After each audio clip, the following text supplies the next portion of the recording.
Hello everyone, welcome back to చిన్న cherry official.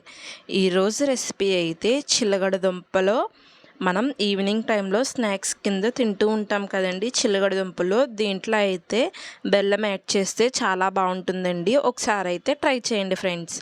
ఇలా మీకు ఇష్టం వచ్చినన్న చిల్లగడ దుంపలు అయితే తీసుకొని దీన్ని పీల్ చేసుకుని కట్ చేసుకుని వాష్ చేసుకోవాలి. ఇలా ఒక స్టవ్ మీద పెట్టి వాటర్ వేసి రోయిలింగ్ బాయిల్ అయ్యే వరకు ఉంచాలి ఫ్రెండ్స్. ఇలా రోయిలింగ్ బాయిల్ అయిన తర్వాత అయితే ఒక స్పోక్ అయితే తీసుకుని, అంటే ఉడికిందో లేదో తెలియడం గురించి నేనైతే ఇలా చూపిస్తున్నానండి. ఇప్పుడు ఉడికింది కాబట్టి వాటర్ మొత్తం తీసేసుకోవాలి. అండ్ అదే పాన్లో కొంచెం వాటర్ వేసుకుని 1 కప్ బెల్లం అయితే వేసుకోండి ఫ్రెండ్స్.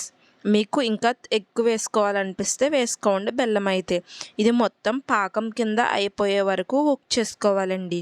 మీ ఇంట్లో కూడా చిన్నపిల్లలు అప్పటికప్పుడు అడిగితే గిని, ఇంట్లో ఏమీ లేనప్పుడు ఇలా చిలకడ దుంపలు ఉంటే గిని మీరు కూడా ఇలా స్నాక్ ఐటెం కింద చేసి అయితే ఇవ్వచ్చు వాళ్ళకి. టేస్ట్ అయితే చాలా బాగుంటుందండి. మీరు కూడా ఒకసారి ట్రై చేయండి. మీకు ఈ టేస్ట్ ఎలా ఉందో, మీరు చేసుకున్న తర్వాత మీకు ఈ టేస్ట్ ఎలా ఉందో నాకైతే కామెంట్ సెక్షన్లో చెప్పండి ఫ్రెండ్స్. ఈవినింగ్ టైంలో స్నాక్ కింద అయితే చేసుకోవచ్చు. అంతేనండి ఈ వీడియో. ఇంకా సబ్స్క్రైబ్ చేసుకోవడం మాత్రం మర్చిపోకండి.